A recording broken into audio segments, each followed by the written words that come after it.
दर्द भरी प्रेम कहानी। इस कहानी की शुरुआत होती है दशहरे के दिन से। पूर्णिमा अपनी दोस्त के घर रावण दहन देखने के लिए जाती है, जहां उसकी मुलाकात उसकी दोस्त के चचेरे भाई हेमंत से होती है। दोनों एक दूसरे को जानते हैं और फिर दोनों की दोस्ती हो जाती है। हेमंत से ये मुलाकात पूर्णिमा के लिए कुछ नया लाई थी। अब तो हेमंत से पूर्णिमा का मिलना जुलना बढ़ गया और कुछ दिन बाद और देखते देखते वो दोनों अच्छे दोस्त बन गए।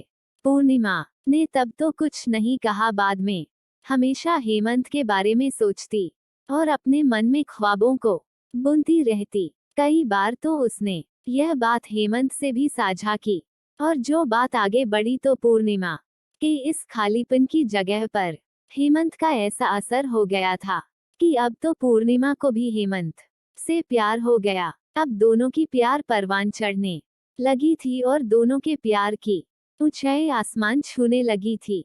बात लोगों तक पहुंच गई थी और बात इतनी बड़ी कि खबर का दोनों के परिवार के दहलीज तक आ गई थी। बात जब पूर्णिमा के परिवार तक पहुंची तो पूर्णिमा के परिवार वालों ने पूर्णिमा को काफी समझाया। परिवार की मान मर्यादा, इज्जत व ना जाने कितने कितने ताने दिए। कई बार तो परिवार के लोगों ने पूर्णिमा के ना मानने पर उसे मारा तक, उसे शारीरिक और मानसिक रूप से प्रताड़ित किया। पर कहते हैं ना, प्यार के लिए यह बहुत छोटी सी चीज है और शायद इसीलिए पूर्णिमा का प्यार के सफर में उसका कदम का पीछे ना हटना इसकी गवाही देती है। सामाजिक रूढ़िवादिता व परिवार के लाख कोशिश करने के बाद भी जब ये रिश्ता नाकाम होता नहीं दिख रहा था, तो इन दोनों के पक्ष में एक दलीलें थी कि दोनों एक ही जाति व समाज से थे। जब दोनों के इस रिश्ते को नामंजूर करने की सारी कोशिशें नाकाम हो गई तो दोनों की सगाई करवा दी गई। इसे पूर्ण रूप से दोनों के प्यार की जीत तो नहीं कह सकते, पर हाँ, यह एक पड़ाव तो जरूर था।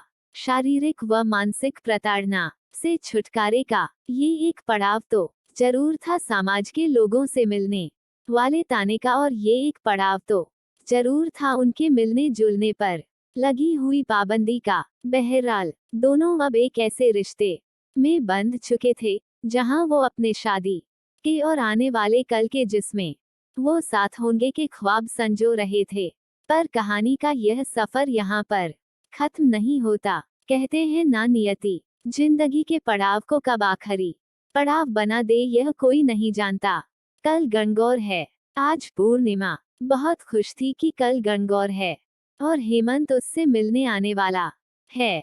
बात थोड़ी सामान्य होने लगी थी और घर के लोग भी थोड़े बहुत खुश हैं। पूर्णिमा खुद को संवारती है, बार बार आईने में खुद को निहारती है। आज बहुत खुश है, मानो चकोर को चांद से मिलने के सारे विघ्न खत्म हो गए हों, सारे इंतजार खत्म हो गए हों। हालांकि अब तो इंतजार था कल का। पूर्णिमा के लिए ये पल मानो एक दिन का नहीं, हजारों हजारों वर्षों का था। वह प्रतीक्षा में एक एक पल को बड़ी ही कठिनाइयों से बिता रही थी, लेकिन मन में मिलने की उत्कंठा व आशा थी। पर आज वह बहुत खुश थी। वहीं दूसरी ओर हेमंत पूर्णिमा से मिलने के लिए अपने वहां से निकलता है और दुर्भाग्यवश रास्ते में हेमंत के साथ एक दुर्घटना हो जाती है और उनकी मौत हो जाती है। इस बात से बेखबर पूर्णिमा उनके लिए प्रतीक्षारत हैं। पूर्णिमा के परिवार वालों ने पूर्णिमा को यह बात नहीं बताई। इधर हेमंत अंतिम यात्रा पर चलने को तैयार है, उनका दाह संस्कार होने वाला है, तो उधर दूसरी ओर इन सब से अनजान पूर्णिमा उनके इंतजार में व्याकुल है। उसका मन बेचैन है अपने हेमंत से मिलने के लिए। शायद अंतिम यात्रा में वह हेमंत के साथ हो सकती थी, क्योंकि हेमंत अब इस सफर से लौट बहुत दूर जा बैठे हैं। हेमंत का दाह संस्कार हो जाता है, किंतु पूर्णिमा अपने हेमंत के इस आखिरी सफर और उसके लिए आरंभ एक दर्दनाक सफर से अब भी अनजान, एक कभी खत्म न होने वाले इंतजार में ही रहती हैं। इधर हेमंत की मौत की खबर से अनजान जब पूर्णिमा को उसकी मौत की खबर मिलती है तो पहले तो वह इस बात को स्वीकार ही नहीं कर पाती है। वो ये सदमा बर्दाश्त नहीं कर पाती है। उसका मानसिक संतुलन इतना बिगड़ जाता है कि अब वह जोरों से चीखती है, चिल्लाती है और उसकी जुबान पर एक ही लफ्ज बार बार आता है कि मेरा हेमंत कहीं नहीं गया। अभी इसको बहुत दुख झेलना पड़ेगा। समाज का कष्ट और हेमंत का दुख, लोग अच्छे बुरे दोनों होते हैं और बोलते भी हैं, इसलिए इसका कष्ट कोई नहीं समझता है। प्यार ऐसा चीज ही है कि इसमें दोनों मिलते हैं। समाज अच्छे से जीने नहीं देता है। चलो चलते हैं आगे कहानी की ओर। राममिलन कहानियां R1 में क्या होता है कहानी में?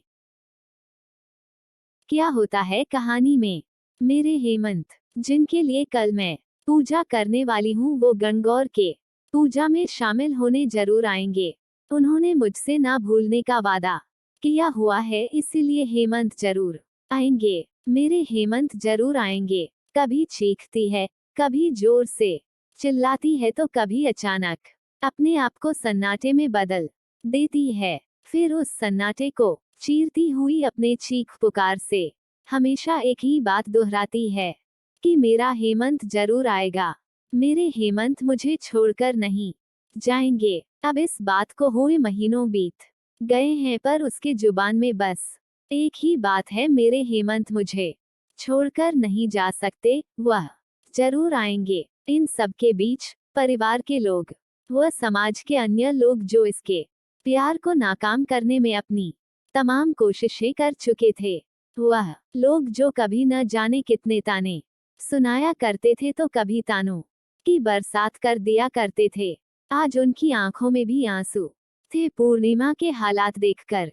आज वो लोग भी उनके प्यार की बात कर रहे थे जिन्होंने कभी उनके प्यार को नहीं समझा था, और प्रार्थना कर रहे थे पूर्णिमा के जल्द ठीक होने की, उसकी जिंदगी की खुशियों की दुआ मांग रहे थे। क्या उनके आंखों में आंसू पश्चाताप के आंसू हैं?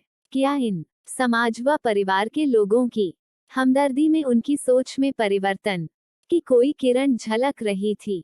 क्या जो लोग कभी इन्हें ताने दिया करते थे, वो आज जो भगवान से प्रार्थना कर रहे हैं इसके ठीक होने की, क्या ये उनकी हृदय की गहराइयों से की गई प्रार्थना थी? बहरहाल कहानी में आपको आगे लिए चलते हैं। कहानी की उस पड़ाव पर हम पहुंच चुके हैं जहां पर पूर्णिमा के जिंदगी की शुरुआत होने से पहले ही खत्म होता दिख रहा था। खैर, बहुत दिन गुजर गए थे। अब पूर्णिमा खामोशी के साथ रहने लगी थी। अपनी खामोशी में अपनी घुटन को छुपाए बैठी रहती थी, किसी से कुछ नहीं कहती, अपने जज्बातों को अपने सिरहाने में समेटे रहती। रात में उसकी सिसकने की आवाज बस उसके कानों तक ही जाती थी। किसी और का कंधा उसके रोने के लिए था भी तो नहीं। इसी बीच परिवार की ओर से दलील दी जाने लगी कि अब कौन करेगा इससे शादी, और यदि बेटी की शादी नहीं होगी तो समाज में लोगों के बीच क्या मुंह दिखाएंगे। यह सोचकर हेमंत के छोटे भाई से पूर्णिमा की फिर से सगाई करवा दी गई। ना चाहते हुए भी पूर्णिमा को फिर एक रिश्ते में बांध तो दिया गया, पर वह महीनों तक, वर्षों तक जिंदा होकर भी मरती रही, सहती रही सारे ताने, सारी प्रताड़ना। अब वो जिंदा होकर भी मर चुकी थी, थक चुकी थी अपने जिंदगी के सफर में, और अब वो इतना थक चुकी थी कि धीरे धीरे अपने हालातों से समझौता करना सीख लिया था उसने, और शायद इसीलिए अब तो खुश रहने लगी थी। परिवार के अन्य सदस्यों के सामने और लोगों के सामने अपने दुख को छुपाने की भरसक पूरी कोशिश करने लगी थी। फिर शुरू हो गई इस समाज के अन्य लोगों की अपनी अपनी पूर्वाग्रह तथा दलीलें, फिर से लांछन लगाना शुरू कर दिया गया और प्यार का मजाक बनाने का एक और नया हथकंडा मिल गया शायद उन्हें। अब उसकी खुशी पर न जाने कितनी बातें गढ़ने लगे कि देखो कितना खुश है, मानो कुछ हुआ ही ना हो। ध्यान रहे ये वही लोग हैं जो कुछ ही समय पूर्व पूर्णिमा के हालातों पर आंसू तक बहा रहे थे और भगवान से प्रार्थना की थी उसके जल्दी ठीक होने की। आज वही लोग इस पर चरित्रहीनता के आरोप मढ़ रहे थे। इन सभी बातों ने उसके जीवन में पुनः वही सारी विपदाओं को ला खड़ा किया जो उसने पहले देखी थी। मानो उसके जीवन में दुखों का साया फिर से आ गया। उसके हंसते खेलने वाले जिंदगी में फिर से दुखों का बवंडर आ गया। अब वह फिर से टूटने लगी। समाज ने तो यहाँ तक कहना शुरू कर दिया कि इसने जो कुछ भी किया था वह नाटक था। वह सारा प्यार, वह सारा दुख तो दिखावा था। वह तो महज एक छल था। और पूर्णिमा से अब उसके ससुराल वालों ने फिर से सगाई तोड़ दी, ये कहकर कि हमारे एक बेटे की मौत की जिम्मेदार यही है, अब दूसरे को न मार दे।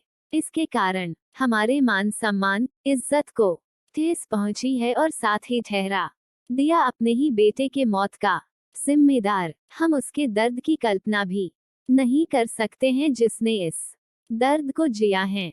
मैंने मात्र देखा है उसे ये जिंदगी जीते हुए, और मैं बहुत आहत हूँ लोगों की, समाज की व परिवार की ऐसी मानसिकता को देखकर। और जिसने ये सब सहा है उसकी मनोदशा कोई नहीं समझ सकता। फिर क्यों लोग आ जाते हैं किसी की खुशियों को छीनने? क्यों लोगों को किसी की पल भर की खुशी नहीं देखी जाती? उसके दर्द को नहीं समझ सकते तो मत समझो उसे और दर्द तो ना दो।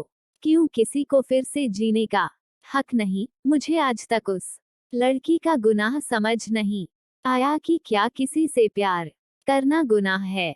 क्या प्यार करने से वो चरित्रहीन हो जाती हैं? और क्या उसका गुनाह था कि उसका प्यार अधूरा रह गया? क्या उसका गुनाह ये था कि उसने फिर से जीना चाहा? प्यार के नाम पे लोग न जाने कितने भाषण देते हैं, न जाने कितनी सारी उपमाएं दी जाती है।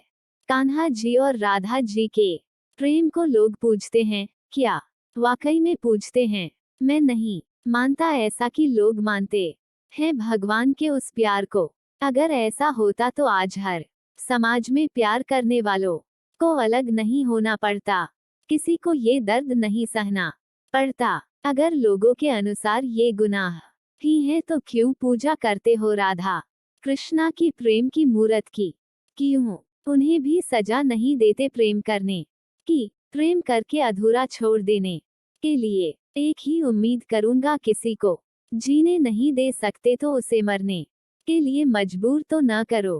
किसी का दर्द नहीं समझ सकते तो और दर्द मत दो। मैं राम मिलन उम्मीद करता हूँ कि आपको यह दर्द भरी कहानी और सच्ची प्रेम कथा, सच्ची लव स्टोरी पसंद आई होगी। इसे आगे शेयर जरूर करें। Thank you. कहानी राम मिलन।